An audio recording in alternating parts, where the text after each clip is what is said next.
It is indeed the 4th day of July 2023. Good morning on this chilly Tuesday morning. Welcome to KBC News Check, a program that we have earmarked to ensure that we keep you afloat with all the latest happening in the country, and especially now. If you look at all the dailies, you will see that the news making headlines in regards to the 50 CAS, the High Court yesterday, a 3-judge bench announced and said that the 50 positions are unconstitutional. They are not enshrined in any law of the land, and so that is null and void. But they have vowed to make an appeal, and that is more or less what will form basis of our discussion today. But there are a number of things that also touching on the nation. Looking at also tomorrow, we will also be heading to the court. You do remember that Okia Omtata had challenged, the Busia Senator had challenged the Finance Act, and the court had given stay orders where they said that until the cases had determined, well, the Finance Act cannot start to be used 4 days into the new month, into the new calendar. And also we are also keen on looking at the Sabasaba maandamanos, if you like, by the Azimio One Kenya coalition after Baba announced that they will be having the biggest, actually talked about an earthquake of a protest in regards to the taxes and the Finance Act. We will be talking about that as well. Welcome. My name is Njue, and Ann Wangeshi is our sign language interpreter for this live program. And I'll be introducing my panelists very soon. But before that, first of all, let's have a recap of what happened at the High Court after the 3-judge bench announced that they declared the appointment of the 50 cabinet administrative secretaries unconstitutional in a majority decision by a 3-judge bench. The court held that the creation of the position of CAS and had failed the public participation dictates of the Constitution and was therefore null and void. The ruling was based on a petition filed by the Law Society of Kenya and Katiba Institute challenging the appointment to the office made in March of 2023 by the head of state, President William Ruto. Let's have that. Lies with the Court of Appeal after the High Court ruled the appointments were unconstitutional. The newly created office and fresh complement of 50 had to comply with the Constitution and the criteria set out earlier in Okia's case in order to be lawfully established. They did not comply. For the avoidance of doubt, the entire complement of 50 CASs is therefore unconstitutional. In a 3-hour judgment by a majority, the 3-judge bench held the appointment had failed the provisions of public participation principle of the Constitution.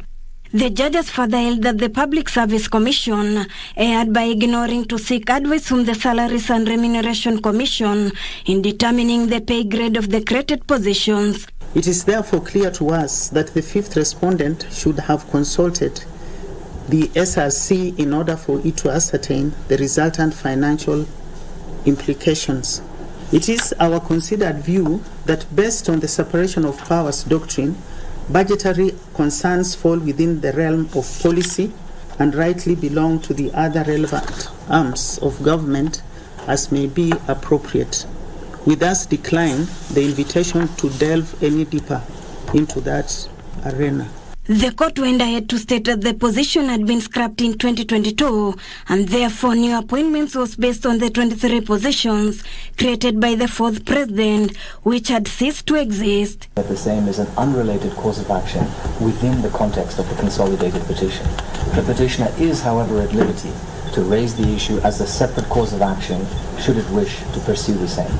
In a landmark decision on a petition by the Law Society of Kenya and Katiba Institute challenging the legality of the position, 2 judges Kani Kimondo and Alim Visram held that given that there was a sort of public participation in the creation of the 23 CSS positions, it cannot shoulder the addition 27 position, and that 50 individuals cannot deputize the 22 cabinet secretaries. Simplicity of roles as that of principal secretary, contrary to the principles of public finance. C, an order that the said advert of 21st September 2022 be declared a nullity as it fails to provide crucial information that enables the public to make informed contributions in the establishment of the office of CAS. The 50 CASs were appointed in March but stopped by the Labour Relations Court and barred from drawing any salaries until a case that had been lodged is determined. That's what exactly happened yesterday at the Milimani Law Courts after that three-judge bench declared the positions null and void. Well, we will be breaking down the judgment, but following the judgment that rendered the Chief Administrative Secretary post as non-existent, the respondents have vowed to head to the Court of Appeal to seek a reprieve. However, the petitioners in the case led by Law Society of Kenya President Eric Theuri have termed the judgment as a landmark decision that has affirmed the supremacy of the Constitution. That has elicited mixed reactions among Kenyans, with a section saying that it is a step towards reducing the burden on the common mwananchi. What is important in this decision is the affirmation that within the judicial system of this country, what reigns supreme is the Constitution of Kenya and the supremacy of the Kenyan people. When an exercise is held of public participation and the overwhelming view of the citizens is that an office is unnecessary, that should count for something. 13 million youths are out of employment, according to the World Bank. So, we salute our judicial system today. Bravo and keep it up. Ilikuwa mzigo kwa Wakenya. Tunatarajia mzigo ikuwe nyepesi kwa Wakenya, sio kuongezewa. Kama Monica Mbaru hangekubaliana kwamba PSC ilikuwa imefanya kazi nzuri ya kuadvertise, tungeenda interview. Lakini hapa hawa wameenda wamebadilisha. Tunasema hivi, sisi ni Wakenya kama wale wengine. Sisi pia tuna haki ya kushiriki katika mambo ya kitaifa. Tutakwenda katika mahakama ya rufaa na tuna uhakika, we are very convinced that we will be successful. We have two separate decisions that are competing, a decision made in the Employment and Labor Relations Court and a decision made here, which conflict on the constitutionality of the office of the CAS. So we are going to study very carefully the decision that was made today with a view to moving to the Court of Appeal. Let there be no doubt that the CAS, the position is as constitutional as they come. Very well, that's just some reactions from the leaders who have vowed to appeal that at the Court of Appeal. Just in case you joined us, just starting KBC News Check, and today we are looking at the state of the nation, and more specifically, if you look at the dust hasn't settled on the CAS after the High Court declared that post as unconstitutional. Allow me now to introduce one of my guests who has already arrived in studio, Honorable Abraham Kirwa. Honorable Abraham Kirwa is the MP for Mosop, and also he is a member of the Housing Committee and also the Public Debt and also presentation of the National Assembly. Karibu sana Mheshimiwa. Asante sana. Thank you, Ben, for this opportunity to be here today at the studio.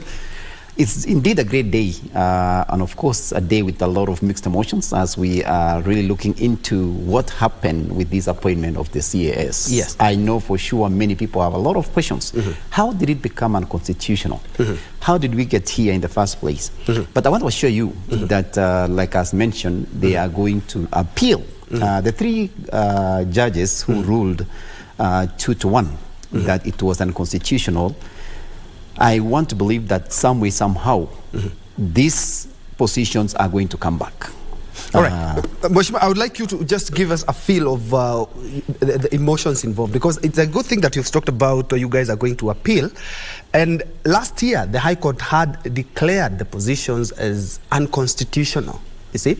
And talking about public participation, they've said that for the first 23 positions that were there already, there was some level of public participation, but for the 27 positions there was no public participation, and declared all the 50 posts as unconstitutional.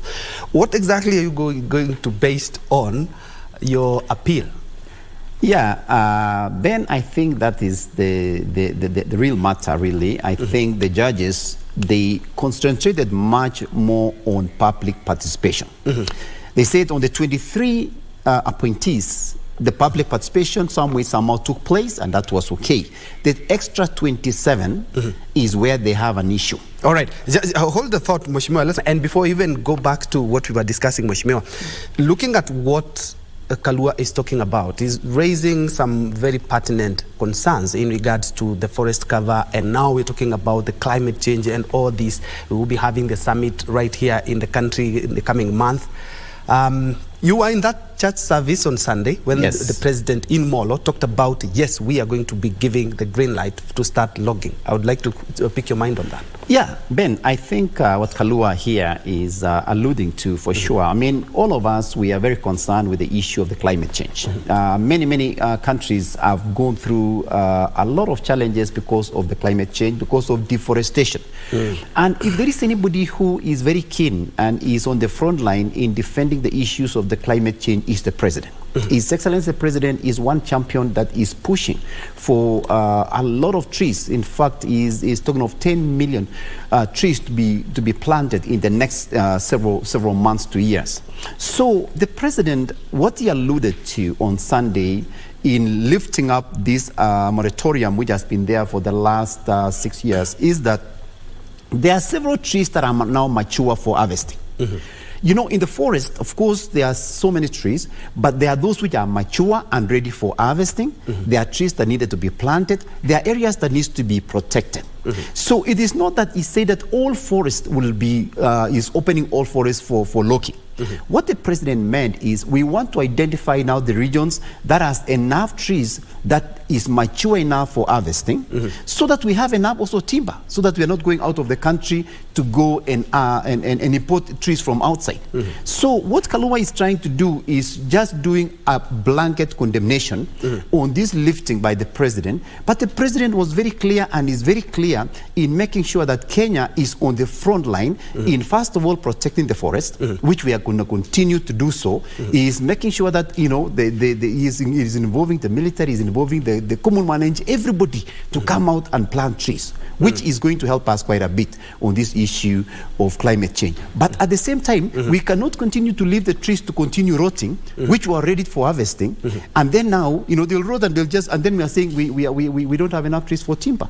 So there is going to be a way that we are going to identify which forest now is mature enough for harvesting, which areas needs to be, but you mentioned a forest in Kericho somewhere, that they just came and they just, you know, demolished the whole forest, which there are some bad eggs in a basket, and those are very secluded areas. But I want to assure you that the president is not one of these people who is saying we are going to make sure that all logging is happening in almost every forest. No, it is going to be selected areas. It is going to be those areas which has enough trees that has matured and ready for harvesting. Kenya has a lot of forest, but also there's quite a bit that has already been destroyed. But I want to assure you that moving forward, and I know the president is very keen to make sure that as long as we are also protecting the forest, we are also allowing those mature trees that are ready to be harvested. But Mheshimiwa, also looking at what he said, a couple of years back, he was very protective of the forest. But those trees could not be ready in the last 2-3 years to allow people to go back into the forest and start logging. And another thing, Mheshimiwa, you know very well that Kenyans, if we are given just a small leeway, a lot of people could take advantage of this and we could be back to zero where we were. And I agree with you. Some people, you just give them a few yards, they take a whole acre of land or several acres of land. It's true that there will always be people like that who will take advantage of the opportunity that has been given. But I want to assure you that the president and his government and the ministry is going to be very careful. And I know the CS of the ministry, Tuiba, is going to be very careful, even as we open up and as we allow the people. You know, remember there are people that they'd already paid, that they'd received the licensing and the permission to go logging. And then we stopped it because we needed the trees to mature. which by now, most of them are already matured. We are talking of 3 to 4 years now. Some of the trees are truly matured. And what we are saying is there are trees that are now rotting in the forest. Nobody's using it, and they are ready to be harvested. And those are the areas that we are really pointing out, that the mature trees that are actually matured enough and ready to be harvested, we are going to go for those. But at the same time, we'll be very careful that we don't get bad apple that is going now to destroy the whole forest, so that we end up with nothing. So we will, and echo the sentiments by the chairman that we need to be very careful, but we cannot also use a blanket condemnation that the whole forest in Kenya will be destroyed just because the president lifted the moratorium. All right. Gentlemen, karibuni. We also have been joined by Gibson Gisore, who is an advocate of the High Court and also a leadership and governance expert. Karibu sana, wakili. Asante sana, Ben. Now, let me just throw you into the deep end. Looking at what the 3-judge bench ruled yesterday in regards to the CAS position, as an advocate of the High Court, not even a governance expert, as an advocate of the High Court, I would like to pick your mind on your reactions to the 3-judge bench. Thank you, Bentry, for giving me this opportunity to be on show today.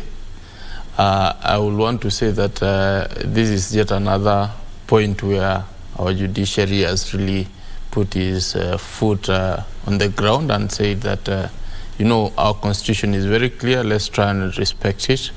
There was a time back in the Uhuru era when the same thing happened, but Uhuru was not known for obeying court orders.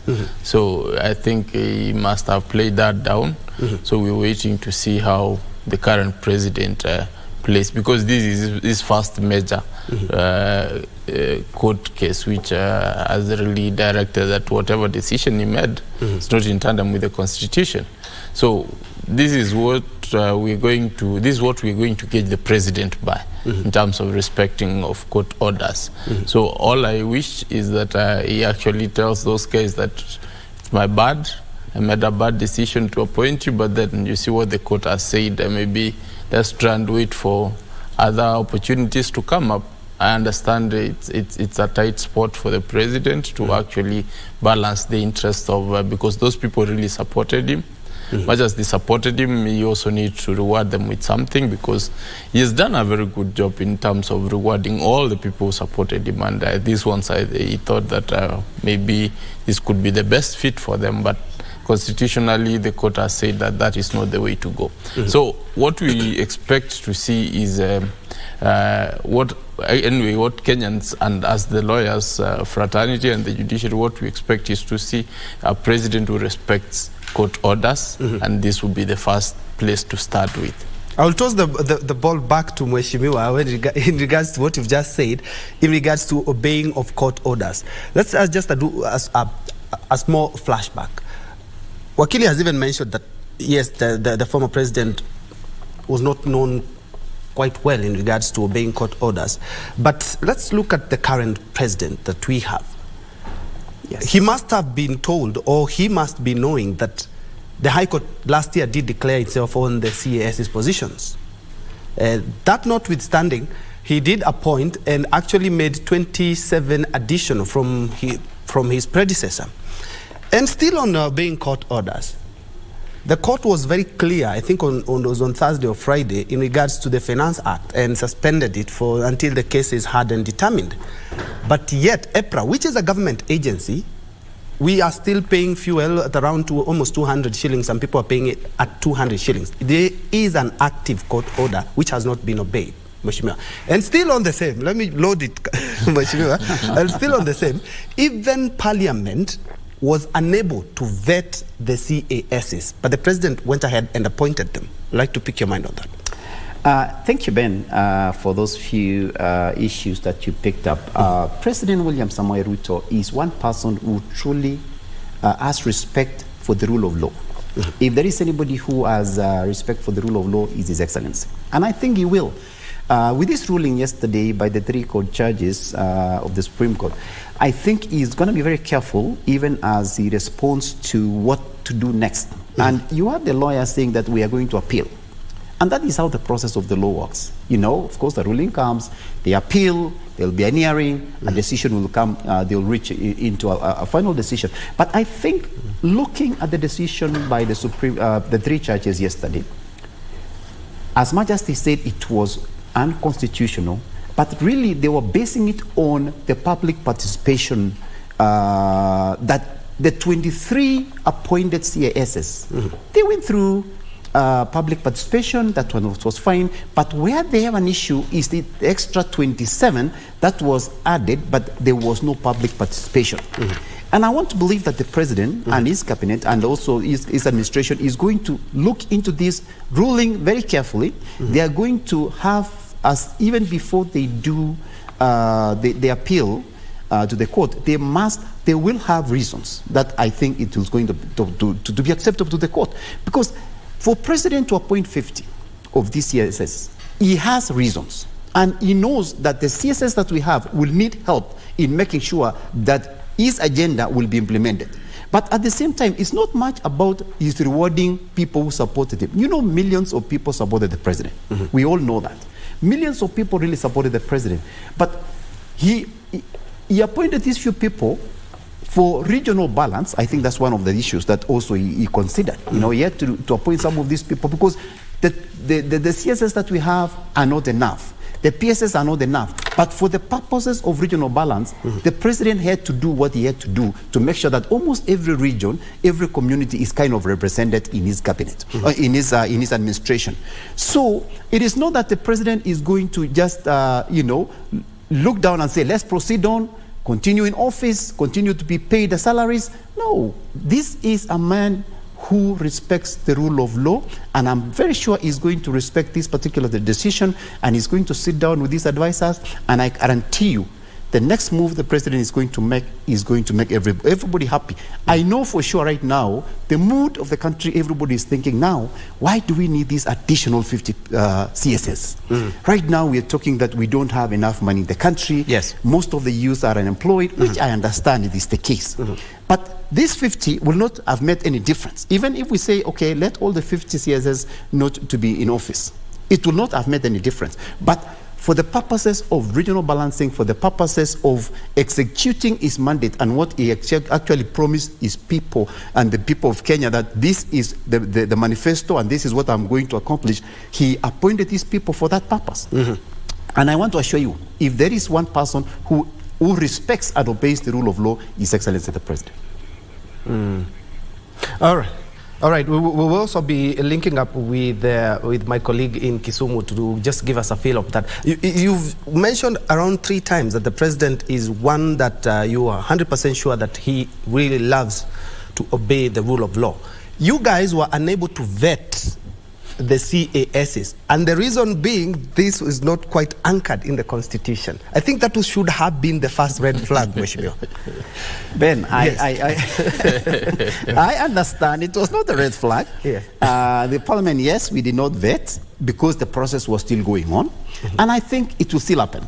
It will still happen at some point, but I want to assure you, as much as you're just, you know, we say it's the ruling, of course, has come out and it said it's unconstitutional, and we abide by it. We want to appeal, but at the end of the day, we are going to reach out to a conclusion where it will be acceptable to both parties, the court, and also the people of Kenya. I can assure you. All right. Let's first of all link up with my colleague Wycliffe Okech, who is in Kisumu, to just give us a feel of what people think or feel in regards to the CAS's decision yesterday at the High Court. And Wakili, as we wait for Wycliffe, he's talking about, we saw that Parliament was unable to vet that because they kind of looked at where to start and they were unable to do that. And still, the president went ahead and actually had them appointed. And something that even caught my eye, Gibson, is that they were sworn in. And the same judiciary that sworn them in is the one talking about unconstitutional, null and void. Is it a doublespeak? It's not a doublespeak from the side of the judiciary, if I may come to their defense. You know, there are certain prerogative measures which you have been directed to do. Courtesy of something having happened, you just have to do that. But then because we trust our process, we have gotten somebody who has gone to court and highlighted the same issues, and because it's the duty of the court to do that, which, if, for example, if the president has done something and it's your duty to do the next, you cannot say, no, we cannot say, and yet there's no existing court case, or there's nothing which stops. There's no bar to that effect. So you just have to do that, and then the checks and balances, because our constitution or any constitutional democracy works in a manner that we call like a three-legged African stool, that this one has to stand here, this one has to stand here for you to actually be able to sit on it. If two only are standing, then you cannot. So the aspect of checks and balances is something which we need to entrench now in our day-to-day activities, in terms of ensuring that democracy is upheld.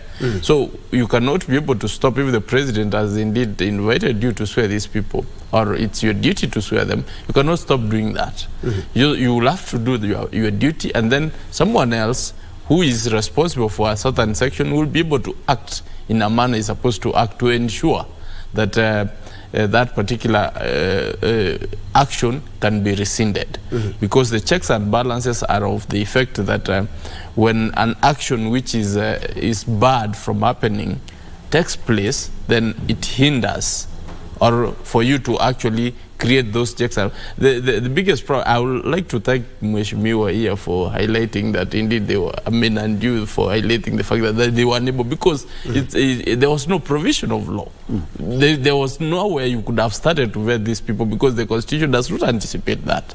So that is the first checks and balance. The second, president having appointed them, then it takes upon the parliament, or the parliament did their bit. It's now upon the judiciary to actually do their bit, which a petition, the judiciary does not act suo motu.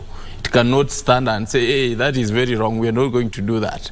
So because a petition has got to be presented before itself, it's the same as the thing to parliament. Like, they cannot act on public participation on something which is not before the house. Somebody has got to present a petition, some member of parliament like Mheshimiwa here has got to come up with an issue and then highlight it. So that is how action is initiated in some of these three arms of government. So that has got to happen, and since people believe in the constitution, they let that happen, because they know, let it go on, but then somebody else has got to kick in and do their part. Mheshimiwa, looking at the 50 CASs vis-a-vis what we had in the previous regime of 23 CASs, and the Kenya Kwanza government, when you came into power, you talked about austerity measures to ensure that we use our resources prudently and ensure that we do not sit on Wanjiku, and Wanjiku has her voice. Right? Yes. But now 50 CASs, up from 23. This is quite a huge number. And looking at the wage bill, I'm quite sure a lot of Kenyans will feel quite comfortable on what the courts did yesterday, because that could be an austerity measure, although it's from the judiciary. Ben, I agree with you, of course. The sentiments and the feeling of the Kenyans, like I mentioned earlier, that they are feeling that, of course, creation of these 50 CASs, when we are going through a very huge financial struggle as a nation, should not have happened. But I want to assure you that the president knew that those issues are there. But also there was a need, like I mentioned earlier, that there was a need to appoint 50, not 23. 23, of course, had already, been approved through the public participation.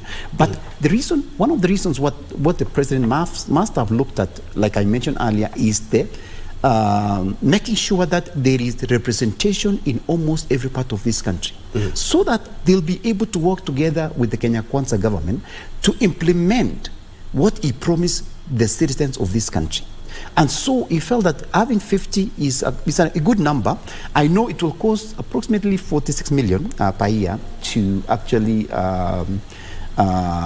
pay the salaries and maintain these extra 50 CASs. But one thing that I know, it might not be 50, but maybe we might be able to reach at a consensus at some point.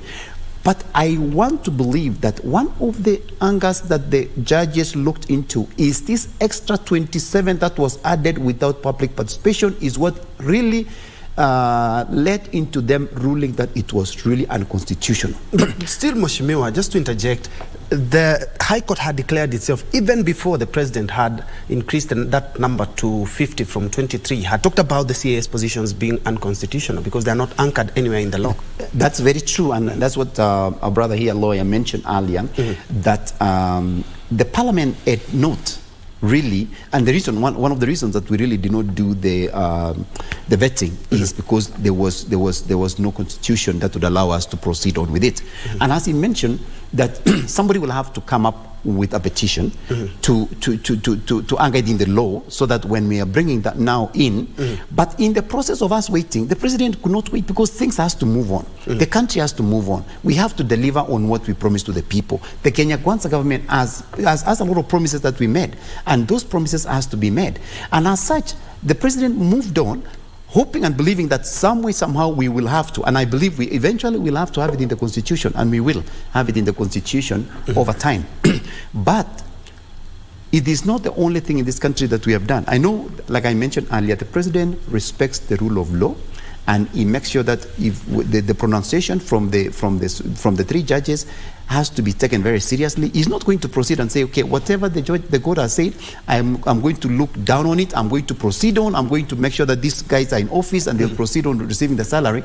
But I know, and I can assure you, some way, somehow, we'll find a way, we'll come up to an agreement between all parties, and this position of CAS at some point will be anchored in the constitution. All right. And when we come back, Wakili, because we need to go check out what's happening in Kisumu, you will tell us what are some of the remedies that the president can adopt, because at the end of the day, they might go to the Court of Appeal, just like the BBI. They might go to the Court of Appeal, the Court of Appeal upholds the decision of the High Court, and then they go to the Supreme Court, and the Supreme Court might uphold the decisions of the lower courts. So what are some of the remedies that the president can employ? Let me go back to my panelists. I have Abraham Kirwa, who is the MP for Mosop constituency, and just next to him we have an advocate of the High Court and also a governance and leadership expert, Gibson Gisore. Well, back to you, Wakili. Before we went to Kisumu, we were talking about some of the remedies that the president have, and I'll start with Article 152 of the Constitution, which prescribes the number of CSs that the president can ascribe to. We have a minimum of 14, but a maximum of 22. It doesn't talk about any other position like CAS. So this is going to be a tough and a hard mountain to climb if at all the Court of Appeal, the Appellate Court and the Supreme Court decide to uphold the decision of the High Court. Thank you, Bentra. Again, I will wish to clarify on something which you asked me earlier, and I gave an answer. The one where you say that the judiciary participated in the swearing in of the judges. I've since confirmed they did it. They didn't. Yes. They actually never sent even any of the officials to witness the process. So how they fully stayed off the way Parliament said we don't have any provision of law which allows us to do that. So the two arms of government have been very clear that we don't have any particular legal support on that particular issue. So it's only the president who went ahead and actually initiated the process, appointed them, and actually swore them. So the backdrop of the decision which was given last year, we was very clear that those positions are not founded in any law. So the only other thing which ensured that the Uhuru CAS sit through the parliament through the entire period of his term was that they went and sought a stay order in the upper court, which was never executed to the very end, which the court also in this time says even the 23 which the public participation actually happened cannot benefit from a stay of a different set of regime. So that takes the president to point zero. Yes. That even the 23 which the public participation did happen still are not constitutional. That's why the entire 50 now have since been told that they are unconstitutional appointments. So the remedies for the president is just to follow the law, because even if you go to the higher court with such founding, you are not going to, the court is not going to insert that section of CSS into the constitution. It's not going to imagine or plug some provision from there and be able to insert. I think the only thing is to have, there's still several positions which these people can be appointed to. The president should be benevolent enough and be magnanimous enough to actually say that, you know, guys, we thought this could work, but it's not working. Let's try to follow the law. Let's not follow in the tracks of the former regime, which he has been very critical about, that they didn't do all things right, or a couple of things right. I think the best thing for him is actually to take the bullet and say, guys, we need to follow the constitution. The court has said it, it said last year, it has said this year again. We don't have a way out. Even if they appeal, it's just buying time. Because remember, these people did not even get into the government payroll. There was a stay order that they could not be able to even get into office and draw salary. So I don't know how he's going to circumvent all that legal pandemonium by going for an appeal, because now there are a lot of things. There are several scores which he has to jump to get to them to office, which is going to also demonstrate that he really does not believe in the rule of law if he pushes this forward. My opinion from my own perspective is that is to address the nation and say, guys, look here, we made a political decision which since the court has decided that it's not the right move. As a president and as a person who respects the rule of law, I will wish to stop here, and then we will be able to push forward. There is a political, as Mheshimiwa, there is a political need to satisfy every sections of the country and appoint these people so that the face of Kenya is reflected. Remember when he chose the CSS, there was an outcry that, you know, some section of the country had not been given, but there are only 22. When it came to the PSS, like my own county, did not get any, and there was a big outcry. So when we had at least a former Mheshimiwa get something, people were like, we are now at home, he has recognized us. There is that challenge. But then I believe following the constitution means much more to Kenyans than political rewarding or political tokenism. Kenyans will still understand. They will not punish him that, you know, it's because you've not given us something, but the court has said. Then the president has got to rule by the law. So those are some of the issues which I think he should be able to sit down with these political advisors and the legal advisors. I think the AG and the Solicitor General are the people I believe in. The Solicitor General, if I may say, was my pupil master. He taught me, so I believe they will be able to advise the president in a very proper manner that now let's try to find another angle, because they are ambassadors, they are chairmen of various parastatals where these people can actually fit. All right, and it's a good thing that you've mentioned that, because we will be looking at some of the advices that of course the AG is the chief legal government advisor, and these are some of the loopholes that he was supposed to see. You do remember the former AG had a backlash because of the BBI. Kenyans wondering why didn't the AG advise the then president that he's trending on landmines and never told him that we need to take this route. Maybe the same situation that we are having. Gentlemen, we're going to be discussing that when we come back. And another thing is how the president has to balance between the politics and governance, because in the good thing that you say that we have also to look at the political correctness, or more or less the regional balance in some of these positions. Is there a way that the president can go back to Wanjiku? Because Article 1 talks about Wanjiku. Can he go back and Wanjiku can give him the green light to extend his executive? We'll be discussing that when we come back. Let's take a quick breather, and of course if you have any suggestion, comment, or even where you're watching us from, we highly recommend that you send us a text, a chat, so that we may be able to sample some of your views and pick your mind as well. Let's be back.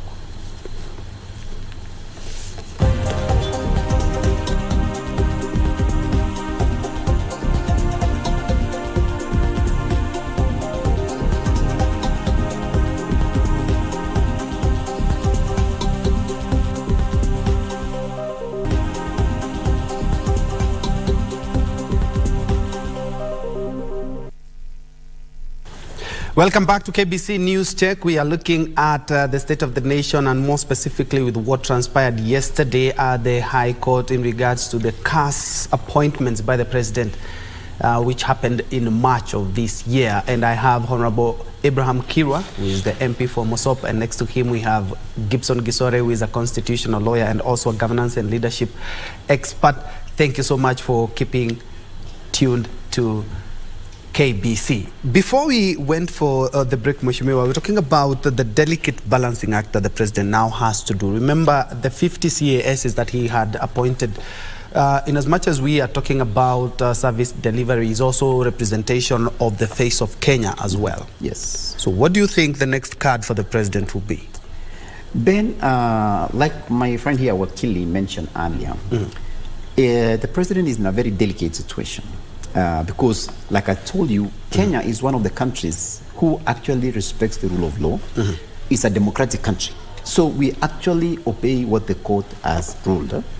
So the President, like I mentioned to you also, is very careful in making sure that the decisions that he's going to make now moving forward pertaining to this particular ruling by the three-bench judge, he has to be very careful because he has to show the people of Kenya, one, the decision he made was right in appointing the 50, but at the same time, he has to also know and he has also to make sure that he's also upholding the rule of law. So the ruling, not the ruling, there will be an appeal for sure, and there will be an hearing again. But I think one of the main things that we will be looking into is the constitutional amendment. Because if we are a country of law, then this particular position has to be in the constitution, like what we have on Article 152 that actually you quoted a few minutes ago that says you have to have a minimum of 14 CSS and no more than 22, and that is actually in the law. The law does not provide deputies of this particular CSS. And maybe the framers of the constitutions or fathers of the law who came up with this, they did not see the need at that time when they were writing this law. And that is why the law continuing to evolve. There will be some changes as we move forward. It's not like it's written in stone.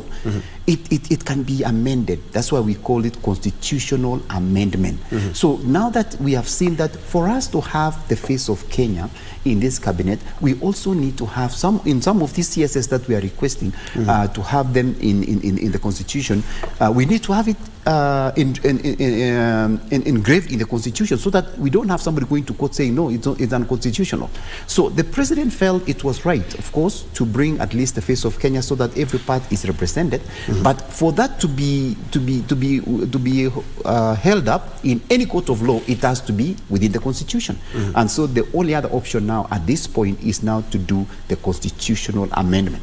As long as, and I know it might take some time, but that will be the route that I would advise the President and his team as well to sit down and truly advise the President well. And I know he's somebody who listens, he's somebody who will read, and he will understand. But in the meantime, as we do the appeal, and I know it will take also some time before we come back to the hearing, we have to find a way now to make sure that this government is big enough, like you mentioned. There is so many places that this particular individual can serve in his government, and I know that he's not going to just take them to the street.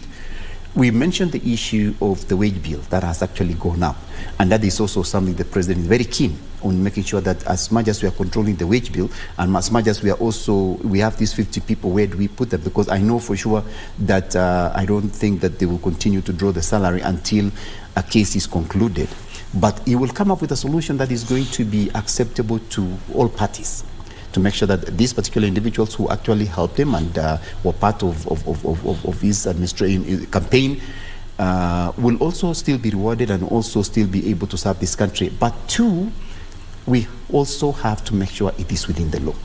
And as such, the only option I see at this point is the constitutional amendment that is going to make sure that the President comes out clean, that also he respects the rule of law, which I think he will.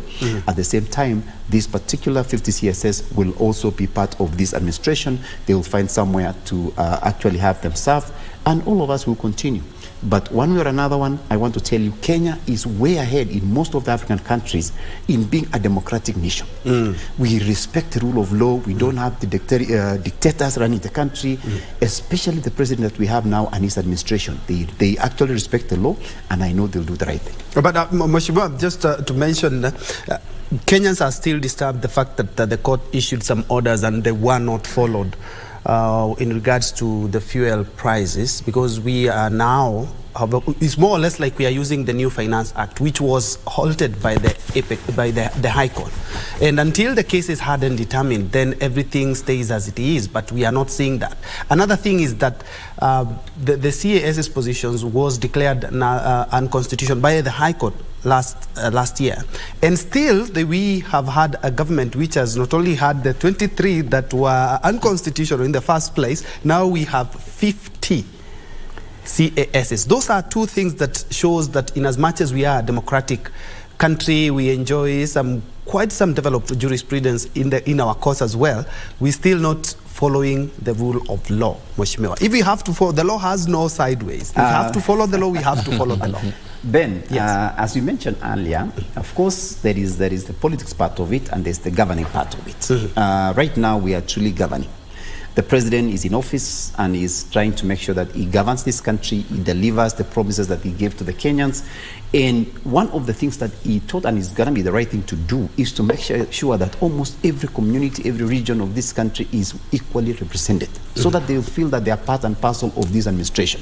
And as such, these positions of CAS was one of the positions that we thought it would really make a difference in bringing at least everybody from almost every region, so that they feel, because there are some counties that they really don't have somebody in the cabinet, because we are talking of 14 to 22 cabinet secretaries.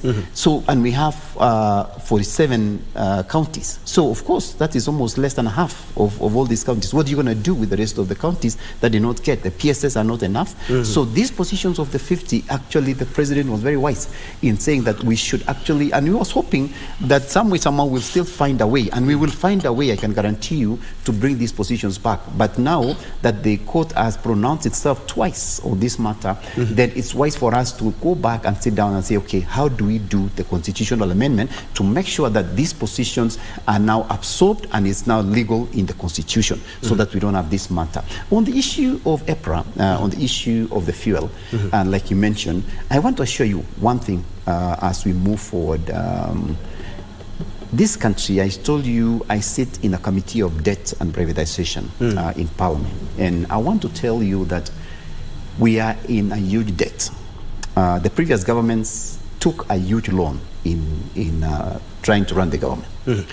And almost in every 100 shillings that we have, 70 to 75 shillings goes towards servicing our debt. And so we are left with only less than 25 shillings to make sure that we have development, we have wages, we have all these things to take care of. And as such, this EPRA, this increase on fuel is also going to help this country, because we have to continue running the government. We have to continue servicing the debts. We have to continue making sure that the government is running. And so on this finance bill, one of the proposals was on this issue of increase of the tax to 16%, from 8% to 16%. I know that there is a court case that is going on, and I think the hearing is going to be on the 5th, which I believe is tomorrow. Yes. This hearing is going to take place tomorrow, and based on whatever ruling it will come, probably maybe a stay, so that as we continue to figure out way forward, we can continue to implement. Because, Ben, the country is going through a lot of struggle at the moment, and we are trying to find a way to get funding to make sure the country runs. You want to tell me, by halting this finance act now, as we said, so that now at some point the government is going to come to a standstill if this particular finance act is not implemented. So this part of this EPRA, the 8%, is what was factored in this finance bill to allow the country to continue running. And like I mentioned, the president is one of these people who actually obeys the rule of law. And I know that when that case was filed, the hearing is going to take place tomorrow. The ruling is going to come out. We don't know because we cannot predetermine whatever the ruling the judge is going to give tomorrow. But one thing I know, that the government is one. Although we have judiciary being independent, we have the parliament being independent, and also we have the executive being independent, but we also respect the rulings of every part of. But at the same time, I want to believe that the judiciary, some way, somehow, I tend to think that maybe they may have overstepped a little bit on their ruling, but at the same time, we also have to respect it. So let's allow the president and his cabinet and his administration to continue to run this country. Give them the opportunity. It's not even a year, and he's really doing his best to make sure that this country continues to stay afloat. All right. Wakili, I'll still speak it from where Mheshimiwa has talked about. He still insisted that the president is keen on ensuring that we are a country that follows the law. But from the 2-3 incidents that we have seen, that's a number of Kenyans could argue, because the CAS's positions were declared unconstitutional last year. It was declared yesterday, and again they have vowed to appeal that. And EPRA, falling squarely and as a government agency, should also follow the law, because at the end of the day, you don't expect EPRA not to follow the law, and you expect me as the taxpayer to also follow the same law.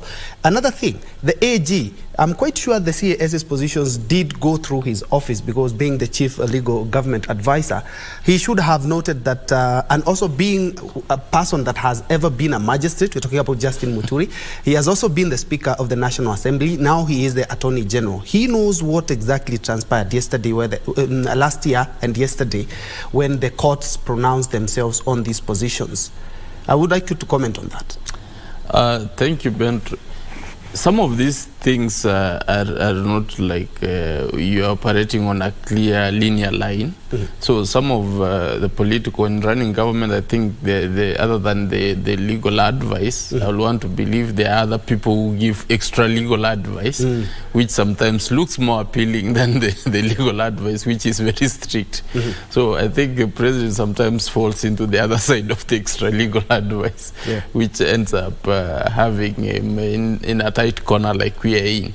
But then, as Mheshimiwa said, is that there's a cry, there's a huge cry, underlining cry that, this government tends to do appointments which are one-sided. So I think through such appointments, he wanted to redeem himself and look like he's a statesman who looks at every corner of this republic, which I wouldn't be able to tell for now whether it was a political wise move or an issue of following extra legal advice, which he tended to fall for. But what is clear is that a president is a doctor, and I mean, you can't study to that level and be able to not be able to understand very simple concepts of what is expected of you as the president. The law is very clear, and it has always been very clear. There are two rulings, the two judgments which have been given, that these positions are non-existent in law. So trying to push it to Kenyans or shove to Kenyans' faces that, I will still go ahead and do this, and then even if the court rules, I will still go and appeal, is just trying to tell people that you don't want to give up. You don't want to actually accept that you did something wrong. What I will advise is that the president needs to actually be very gallant and say that, this is what the court has said. It said it last year. We are here again. Let's just leave this at where we have reached, and then be able to maneuver something else which can be able to be within the law. There are various options which I can be able to create, and the government is big. It's like an elephant. It eats everything. So government can be able to come up with better strategies. I'm glad Mheshimiwa is talking about that. Is in the government debt and privatization committee, if I'm not wrong. He has spoken more on the debt part, but not the privatization bit, which would actually change this country a great deal. If the president could actively engage some of these people and give them, if he really believes that they were to deliver, he can actually engage them in terms of effecting the privatization. Because if we do privatize a couple of non-performing government institutions, we will be able to create a lot more money.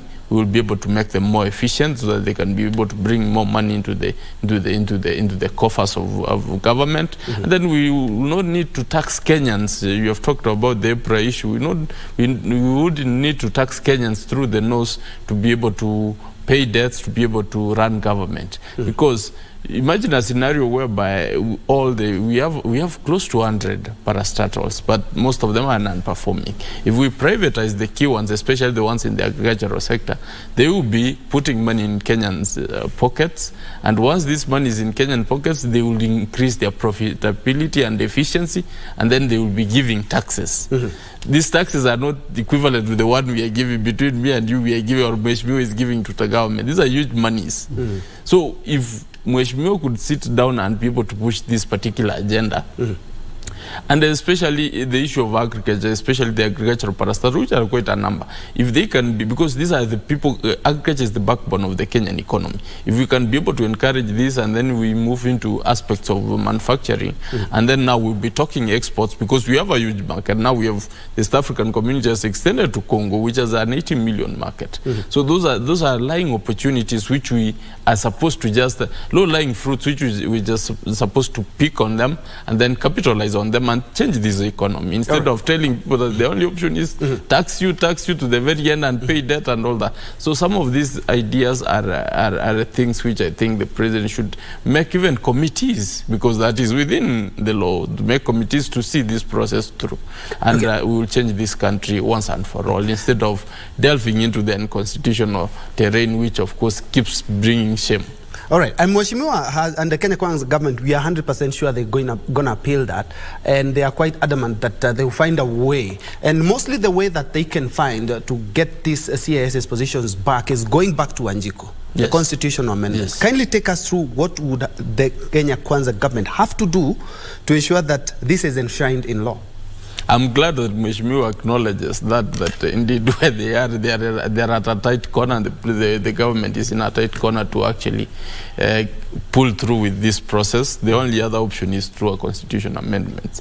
We had the BBI, which of course was a wise move, but then they filled in a lot of other unnecessary things which were also treading on aspects of unconstitutional provisions which they wanted to pass through that process. If Mheshimiwa could be able to pick up whatever it is that the BBI was anticipating, and then restrict themselves on the issues of law, which are very clear, which are dear to Kenyans, not put in some other provisions which are going to make Kenyans feel that they want to be opportunists, then the Mwananchi will of course be able to agree. It is not lost on Kenyans that we need the face of Kenya in terms of the executive, in terms of government appointments. So if that comes to the floor, and Kenyans will want to look at that in a different way. All right. For example, kindly hold the thought. Gibson, there's something that you are talking about in regards to what the Kenya Kwanza government needs to do, if at all. The appellate court and the apex court, that the Supreme Court decides to uphold the decision of the High Court and throws out the CAS's cases altogether, the steps that they can take to go to Wanjiku and to have them back and enshrined and cast in stone in the Constitution. Ben, I don't have a doubt in my mind, given the trajectory which this case has taken from the time it was first filed, that indeed we are actually going to see the same replay itself over and over, even if they want to go up to the Supreme Court. So that is their right to appeal. We will wait and see what the courts say, but in my mind I don't see anything much changing. The steps which they need to take to go back to Wanjiku is to initiate a process of amending the Constitution, which can either start through a public popular initiative, which has since been tried. We have had several attempts at that, or go through a parliamentary process where petition is, even Njue can draft a petition and then be able to move it through parliament. And then eventually it will end up at Mwananchi through a referendum, which the referendum will be the key decider. We have had quite a couple of referendums. We had, I think, one in 2005, which we saw the government lost in terms of bringing in the new constitution, and then later in 2010, which passed, which gave us gave birth to the current constitution, which we are again debating whether we need to actually amend it to suit some of the interests. There is a very active debate whether is it time to amend or we give it some more time. But then, you know, society evolves and changes fast. We have tried this constitution on a couple of issues. So there are some very sticky issues which we feel that up to now we've not been able to achieve. And there are some other things which were set there in the constitution which had not been tested. So we need to actually now be able to sit down as Kenyans and decide how do we want to proceed? Do we need to amend some sections of the constitution? But then, you know, the challenge I saw with the BBI was the process that the political class wants to take advantage of that particular opportunity of the feeling of Kenyans that we need to change the constitution or amend it. Then they also want to insert some provisions there which are very problematic in terms of how this process is supposed to be able to be midwifed. And that is the biggest challenge the BBI faced, because Kenyans had the backlash now that don't take advantage of us. We might be desperate, but don't take advantage of us. So that is what I felt. So what basically the current government regime is, they can move a parliamentary process or can be able to, and you remember, the popular initiative has also been tested out that the government, that's what the BBI was saying, the government cannot be. The president is not part of Wanjiku to start a popular initiative. Yes. That was the biggest predicament the BPS have, whereby one of the questions was whether the president is part of, you can be classified as a common man who can be able to start an initiative. So that was decided that it's not the case. So they can only be able to use parliament, which is a very active route, since they have the numbers. That's the easiest way. That is the easiest way. That is the easiest way, and since they have the numbers. So they can use their numbers and be able to push that particular agenda, and then it will get to Mwananchi so easily, and we hope they succeed. And so, for avoidance of doubt, you say that this is more or less not touching on what we were hearing at the High Court and the Court of Appeal and the Supreme Court, the basic structure doctrine, such that for them to be added into the Constitution, we do not need to go to Wanjiku for a referendum. Is that what you're saying? I think for this, it will need to go to the referendum. I don't see any other way of using parliament, because if the issue of the option of parliament was an active one, nothing could have stopped them to explore that out, because it could have been an easy kill. But this goes to the aspect of governance, because it's changing the structure of our governance. It's touching on how many, because the executive is the key policy decision maker for the country. So there's no way you're going to add the provision of CSS into the draw and then say that it's not affecting the basic structure. It will of course affect it. It will of course affect it in terms of finances. It will affect it in terms of governance, because you will have to spell out their responsibilities and what it is that they can be able to do and not be able to do. You know, that is adding another layer. So that will of course essentially mean that the people will have to be involved. Otherwise it will also be kicked out. All right, let's first of all now look at shift focus onto matters, the conversation on decarbonizing Africa by utilizing green energy. Earlier on, Mohamed Ali, who is the special climate change envoy to the president of Kenya, had been talking about that climate justice summit earlier on, hosted at the Kenyatta University. Let's first of all listen in. While we thought that we are going to bring down the energy consumption, the figures that we are being given by the International Energy Authority is instead of reducing the fossil fuel consumption, we actually went up by 2.9 million barrels per day, higher than what we consumed the previous year. And the total consumption of fossil fuel last year went to 97.3 million barrels per day, you know.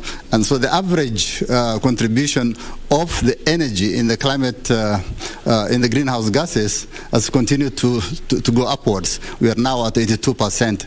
So what Africa can contribute is, yes, that's the trajectory and the direction that the world is taking. And indeed, even the investments around the world for fossil fuel is still going up. But in Africa, what we are saying is we have a huge opportunity of renewable energy. You probably have been told that this country where you are, our country here, Kenya, is a good example of some of the best renewable energy countries. 92% of our grid is green. So most of our grid, in fact, all the types of the green grids is found here in Kenya. We have hydro, that contributes significant part to our grid. We have geothermal, which is from underground sources. We have solar, and we have wind. So all the four are found here, and we're putting up several batteries also for storage. So Africa overall has significant potential for contributing to the world decarbonization by tapping into the renewable energy potential that our continent has. The figures that we have is 60% of the renewable energy potential of the world is found here. As you probably are aware, most of the continent is a few kilometers away from the equator. So everywhere in Africa, from the north to the south, we are not that far away from the sun, whatever, the tropics, and therefore we have significant sunshine in most times of the day, and so we have very good solar. In addition, the Rift Valley countries, from Djibouti all the way to Mozambique, we have huge potential of tapping into our underground sources of geothermal. Massive energy potential. In Kenya alone, we have in excess of 10 gigawatts. Our total production currently is about 3 gigawatts. And our geothermal potential is 10 gigawatts. If we tapped that, we could be able to supply not just to Kenya, but to other parts of the continent. Our big rivers, as you probably are aware, all of you coming from Africa, from the Niger to Congo to the Nile, you know, the potential to tap into the hydropower potential of those rivers is immense. The Inga Dam in the Congo River, which has not been tapped and has been discussed severally, waiting for financing, can provide power to all of Southern Africa. But we have not tapped into that.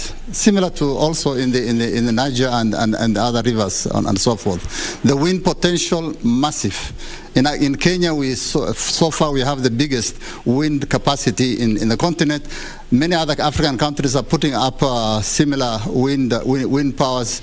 I know in Egypt, for those who are coming from Egypt, there is a 10 gigawatt wind farm that is being put up that's going to be much bigger than the one that we have here in Kenya. But we have very significant wind speeds also. So Africa can contribute significantly to changing the direction or the trajectory the world currently is going towards higher emissions using fossil fuel, tapping into the green resources and the renewable resources of the continent. When you come to, of course, manpower and human population, I'm so happy to be told here that you are all 18 to 35 years of age. The average age of our continent is 19. 75% of us, 1.2 billion Africans, are just about 19. And we are the youngest continent, the future of the world.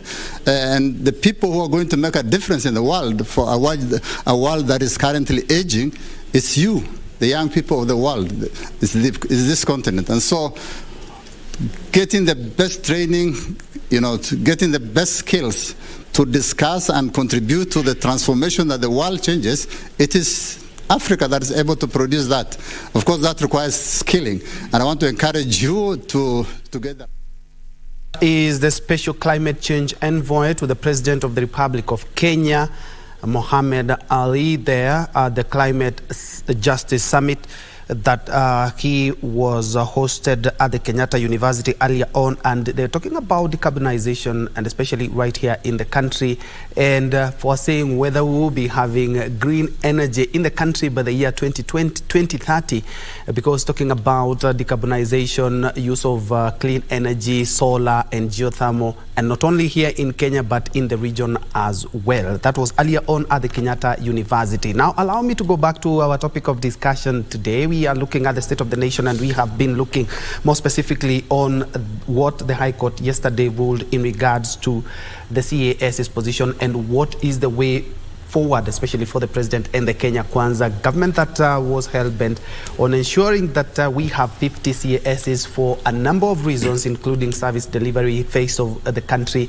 and also looking at matters governance. I have Honorable Abraham Kirwa, who is the MP for Mosop, and is also a member of the Housing Committee in the National Assembly, and also the Public Debts and Privatization. We'll be having 2 or 3 questions in regards to your committee. Just next to him, we have a constitutional lawyer and also an leadership and governance expert, Gibson Gisore. Mheshimiwa, you also sit at the Housing Committee, the Finance Act that was challenged by Senator Okia Omtata. We are having a mention tomorrow to give us the directions in regard to that case.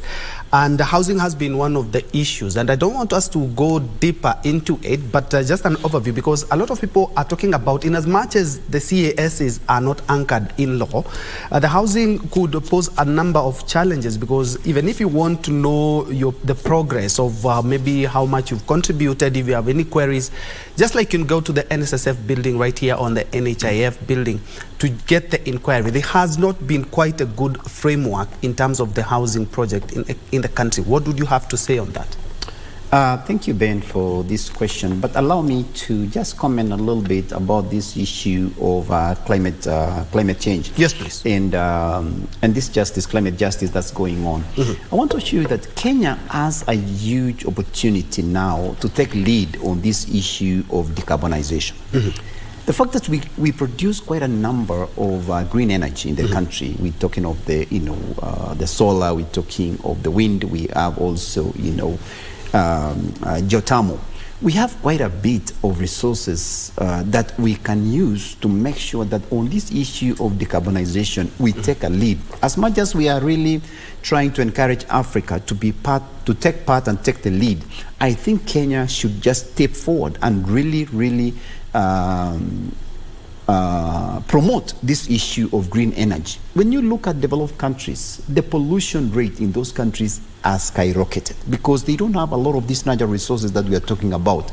The wind, the issue of geothermal, the issue of the sun, because of where we are located. Kenya is strategically placed to be the leader in this particular issue of decarbonization. And I think as a nation, and I want to really applaud the president because he's onto it on this issue of the climate. The climate change is really eating our cake. It's just finishing all of us in this earth. And for us to actually reverse all the losses that we've had as a nation and as a country, and also as a world, we have to move forward.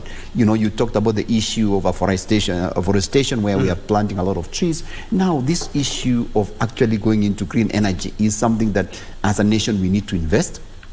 We need to get into it and to make sure that what can we do? Because most of the countries now are just trying to buy carbon from Africa, because now that is where you can still buy this carbon. Let's say Russia, let's say the US, let's say these are the developed countries, because they know they don't have that opportunity now to reverse back. So they come and buy the carbon from us. So as a nation, and I really liked what Ali mentioned here, that Africa has the youngest population, an average age of 19. That means this is the future of the world. And as a future of the world, we have an opportunity to save our future. And the only way to save our future is to make sure that we are going back into green energy. And if we go back into green energy, we will have a long future. We have clean air. I've lived in many other countries. I've lived in the US. I've lived in other countries. One of the things that you find there is the quality of air. that you breathe in Africa and in these other countries is totally different. So we have something special that we need to make sure that we save. We have something special that we need to be proud of, but at the same time, as a nation, we need to invest on this green energy to save our future and our future generations to come. That was very well said, Mheshimiwa. Thank you. All right. To on this issue of housing, I'm in the Committee of Housing in Parliament, and we discussed quite a bit on these matters of, we look at countries like Singapore, we look at countries like Thailand.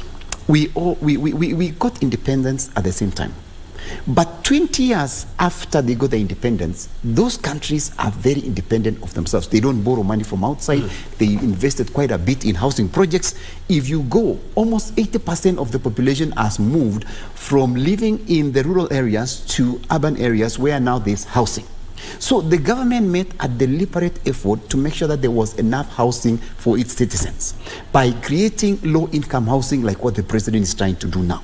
So His Excellency, what he's doing is that he's trying to make sure that we look at that model, what they did use, so that we get as many people to come into the urban, so that we have enough land for agriculture. Because Kenya depends on agriculture a lot. But the problem is we are subdividing the lands until it gets to a point that you don't have even enough land to do the agriculture. But if you do this low-income housing, what is going to happen, it will allow people now to move into centers, to move into towns and get affordable housing. It is not that you cannot afford to buy a house. You and me, we can go to Nairobi and buy a house for 5 million, 10 million or 20 million. But Mama, they don't have saved to use as a down payment. So this project of housing, what is intended to common person to afford, and that is why we suggested, and it is suggested, that we now do a 1.5% deduction from your salary.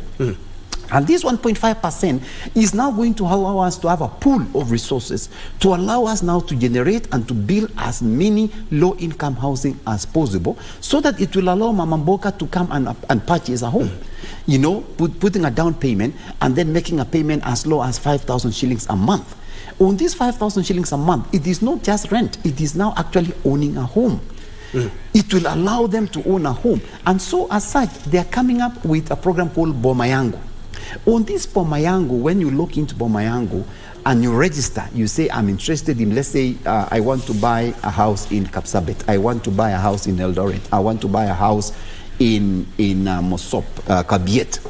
But Mheshimiwa, the issue has been, in as much as the housing project is a very noble cause and a very good idea for Kenyans, the timing, they're talking about the timing, is quite wrong. And something else that it's quite catching the eye is that we didn't even give the employers time. Maybe we could have talked about from January of next year, we'll be having this and this and this. But the project has been lauded by even international investors as well.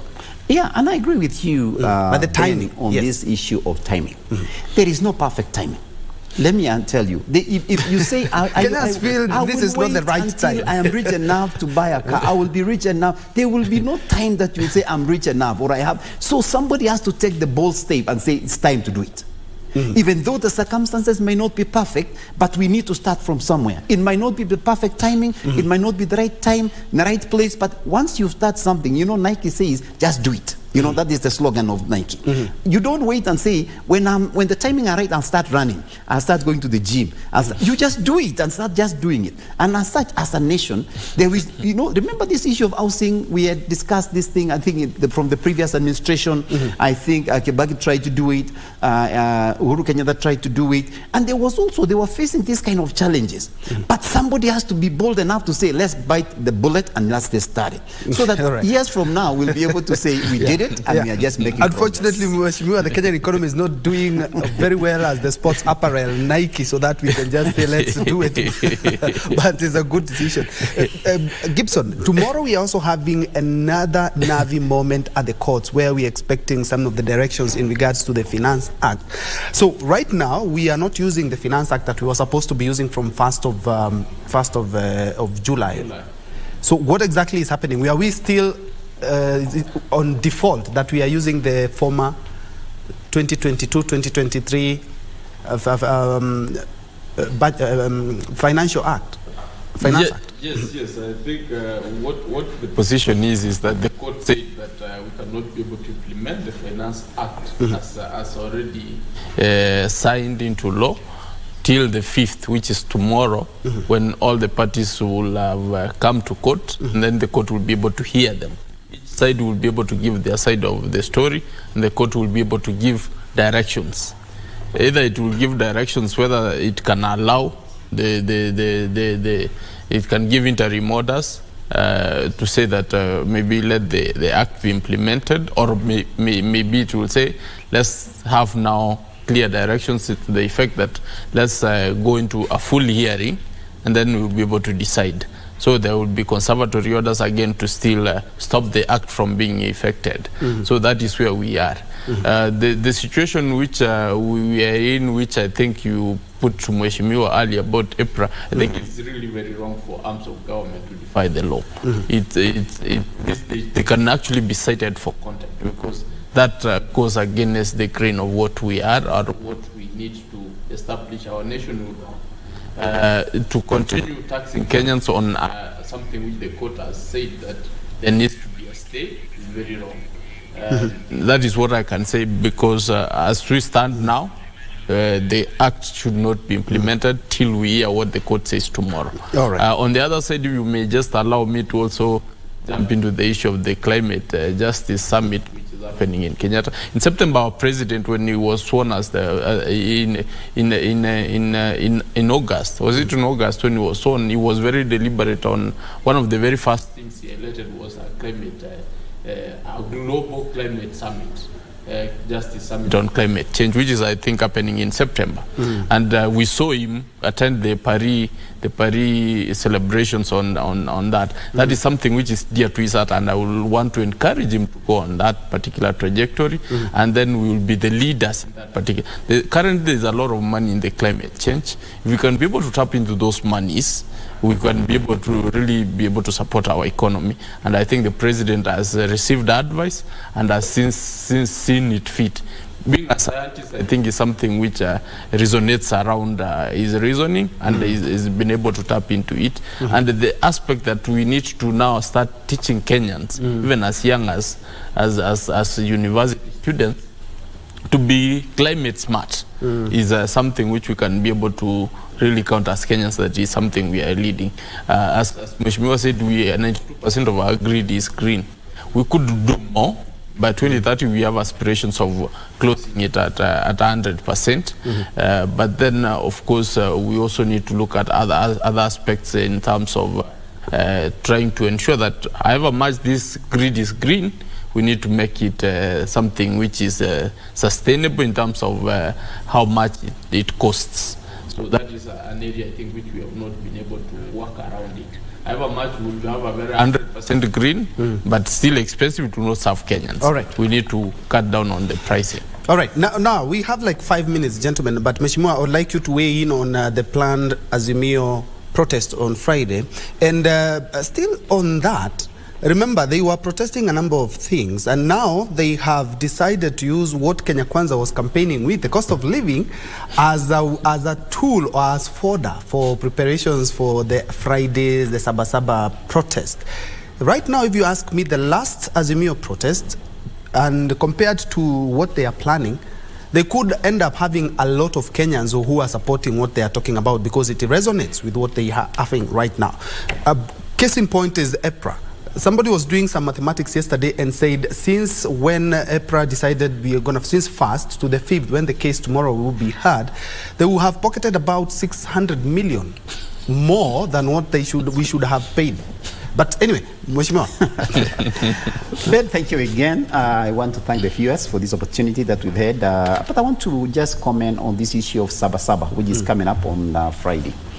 The former Prime Minister, Raila Amolo Odinga, knows better. He knows that any government that is coming in, that is new, needs time to be able to implement its plan, to be able to bring the country together. Especially this Kenya Kwanza government took over when there was so much, when they came into office with a lot of challenges. And as such, he has not, first of all, come into terms to accept that we have a new president. He is still continuing to say that we need to go to demos, and he has tried as much as possible. He has come to this, we've had some people on the streets several times, but somehow it is not catching. Now he's trying to use this Sabasaba day to now say that, you see, we told you, the court has ruled on this, we told you this was wrong. But I want to assure Kenyans, we need to have a candid discussion amongst ourselves. We have to agree one thing, that for us to move forward as a nation, there are some things that we have to do. And one of those things is actually to face that we have to stop borrowing the money and we have to generate our own income. As much as we hate paying taxes, that is the only way this country can be able to stand on its feet and be able to pay its debts and to be able to run as a nation. And as such, I want to also challenge the Prime Minister Raila Amolo Odinga that by just telling the people to stop paying taxes, by challenging the people not to just buy fuel, by challenging the people, this is a nation for all of us. This is Kenya for all of us. These same people that you're challenging them not to just pay taxes, not to pay fuel, where is this country going to go? And you know for sure nothing is going to change moving forward. His Excellency President William Samoei Ruto will continue as the president of this country, and as such, calling for such a huge movement on Friday just for the Sabasaba. You have to think beyond yourself, because this is being selfish. We have to think beyond ourselves and think of the interest of this whole nation to make sure that Kenya, even after Friday, will continue being governed, will continue to have peace, we will continue to see traders continuing to do their business, but not to disrupt the economy of the country, not to disrupt the rule of the country and the peace that we are enjoying. All right. Gibson, we are wrapping it up, so kindly your final thoughts. I like the gusto with which Njue has brought that attack on Raila. I think it's very, but I like also the Kenya Kwanza when it comes to Raila, they really come out in the yeah. But I saw a letter yesterday sent by one of the chair of the bipartisan talks. Maybe we could have, they could resume, and maybe we could avoid a lot of destruction of properties and things that we see in Mandamanos. Let me comment on the issue of Raila first and then come to the issue of the bipartisan. For Raila, I think he's just doing that which he's supposed to do because he's an opposition politician, so to make government uncomfortable. And I think he's achieving that a lot because when Raila is mentioned before, Kenya Kwanza, member of parliament, they come out very strong to attack him. And I like that because it means he is trying to give them the right energy. He has given them the right incentive to actually feel uncomfortable. And that's what opposition should be able essentially to do. But how he's doing it is really, the apparatus he's using is really things which are at his disposal and which are constitutionally guaranteed. So maybe the discussion should be, is it really for Kenyans? Does he really carry the Kenyan spirit in that particular aspect? That is something we need to appreciate and say whether that is the way he should be able to do it or not. But what the reality is that the life has become very difficult for Kenyans, and people will want to look for a way of venting against government. And if they use the opportunity that Raila has said there's Mandamano, they join in, not necessarily they are supporting him.